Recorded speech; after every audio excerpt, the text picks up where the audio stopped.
Anjing gurun ini hendak memakan melon dengan canggung ketika dia tiba-tiba merasakan sesuatu yang tidak biasa di kejauhan, dan meraung. Orang-orang dari suku tersebut segera mengangkat busur mereka dengan waspada. Sang patriark memegang teropong dan melihat ke kejauhan.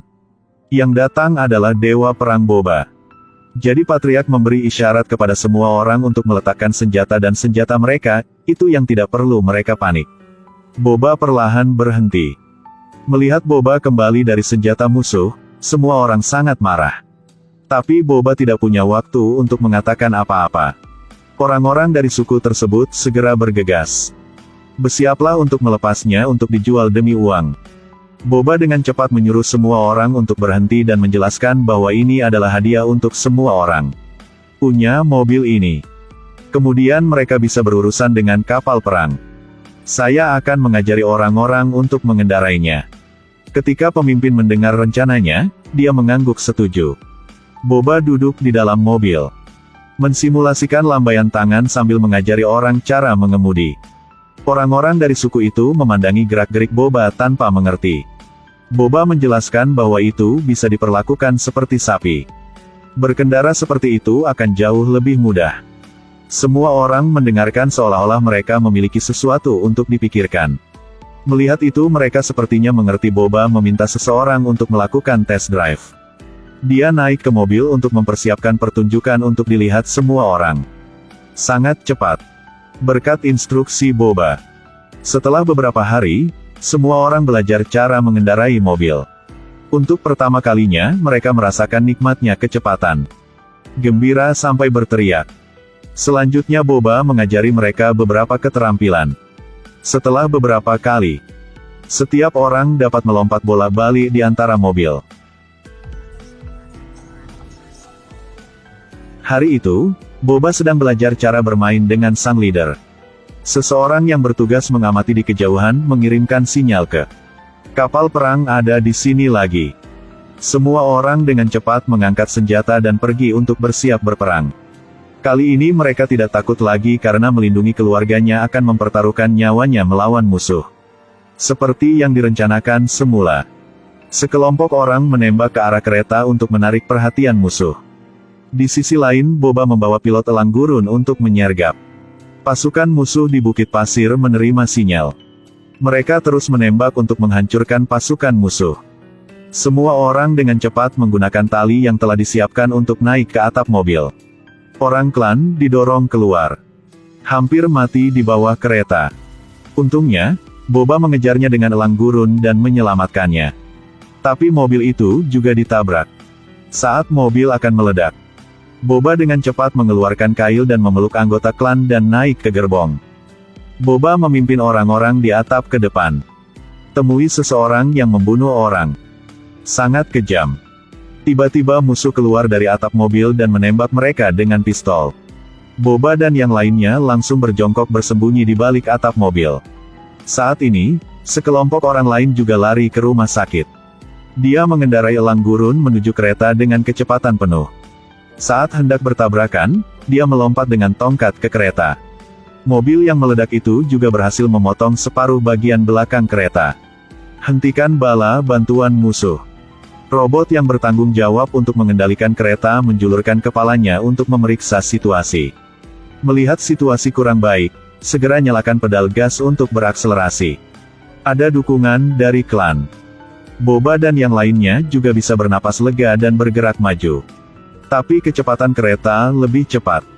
Satu persatu klan terpesona. Boba akhirnya datang ke kokpit menyebabkan robot berhenti.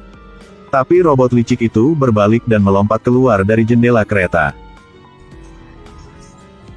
Wahai orang jahat ini. Kereta yang tidak terkendali masih bergerak maju. Boba menarik rem dengan sekuat tenaga.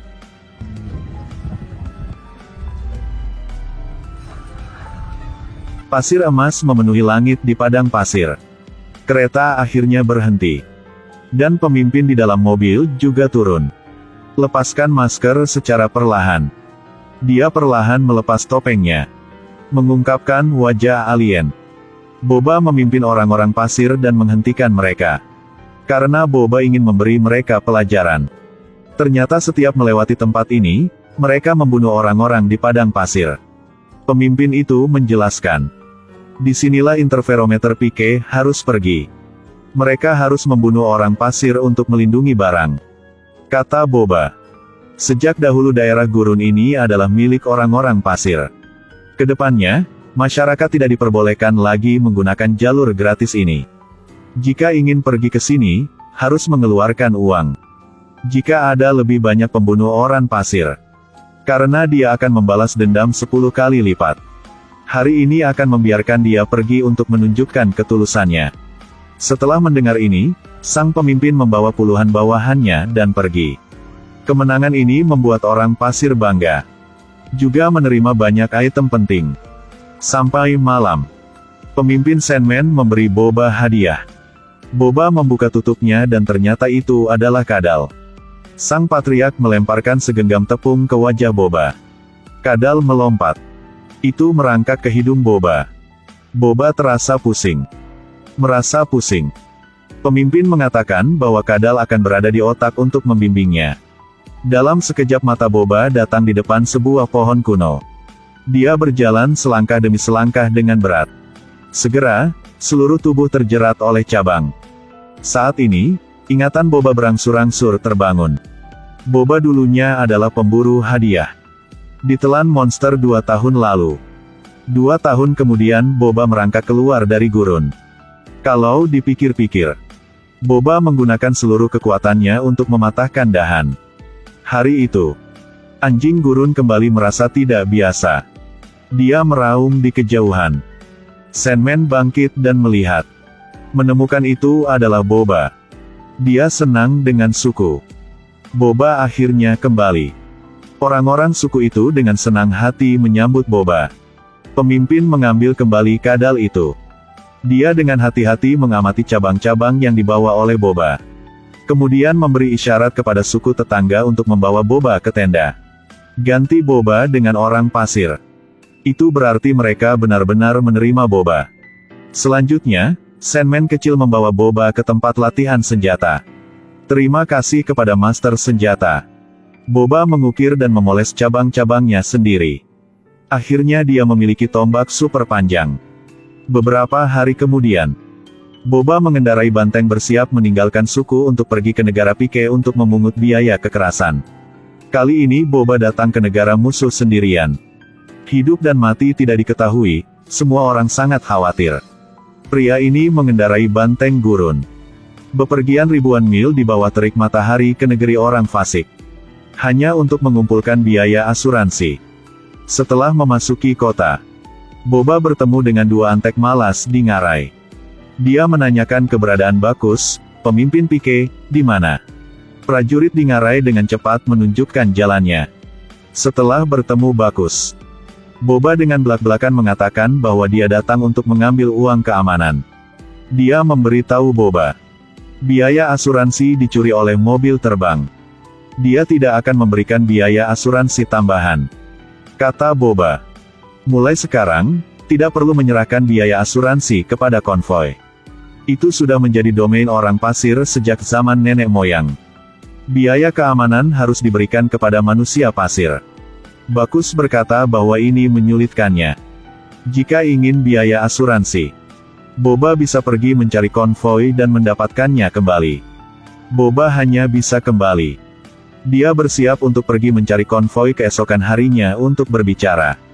Tapi saat Boba kembali ke perkemahan, matanya adalah tumpukan puing. Asap ada di mana-mana. Mayat berserakan di mana-mana. Boba sedih sekaligus kaget. Baru pergi selama beberapa hari. Orang-orang dari suku tersebut mengalami bencana. Boba melihat tanda gang mobil di tenda. Dia menjadi lebih marah. Dia menanggung penderitaan. Kremasi tubuh anggota klan. Orang-orang pasir menyambutnya. Meskipun bahasanya tidak lancar. Tapi ketika kita hidup bersama untuk waktu yang lama, cinta di antara mereka sangat kuat. Setelah semuanya selesai, Boba membawa sapi itu ke istana Hoods. Karena pesawat luar angkasa lama dia masih ada di sini. Hanya dengan memulihkan pesawat luar angkasa dia dapat membalaskan dendam manusia pasir. Boba datang sendirian untuk mengintai di sekitar istana. Ditemukan bahwa ada hampir 10 orang yang hanya menjaga gerbang. Ditambah gerbang besi yang berat. Tidak bisa masuk sama sekali. Boba harus menunggu sampai malam dan berpikir lagi. Sementara Boba membakar api sambil memakan ayamnya. Tidak jauh dari sana, Suar muncul. Saat Boba menunggang banteng tempat Suar ditembakkan, dia menemukan seorang wanita tak sadarkan diri di tanah. Boba membawa wanita itu ke bengkel terdekat. Di sini dimungkinkan untuk mengubah orang yang hidup menjadi setengah robot. Beberapa orang setengah berarti di luar menilai Boba dengan tatapan aneh. Boba menggendongnya ke meja operasi. Katakan pada si pirang untuk segera menyelamatkannya. Blonde mengatakan Boba tidak membuat janji. Diri sendiri tidak akan menjamu dia. Boba langsung mengeluarkan sekantong uang. Si pirang yang melihat uang itu langsung setuju. Si pirang mengambil pisau bedah dan mulai bekerja. Setelah menggorok perut wanita, rambut pirang berubah menjadi lengan besi dan terus berakting. Setelah beberapa saat api memercik, pirang terus-menerus memasukkan perangkat mekanis ke dalam tubuh wanita.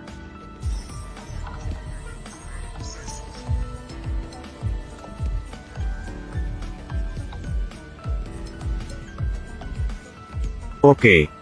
Saat pipa merah diedarkan, 4 lampu sinyal menyala secara bersamaan. Seorang wanita telah berhasil diubah menjadi setengah robot. Apakah kamu tidak menjahitnya? Bagus itu, mengapa menyembunyikannya? Buku Boba episode 2 berakhir di sini. Ikuti halaman untuk melihat lebih banyak video.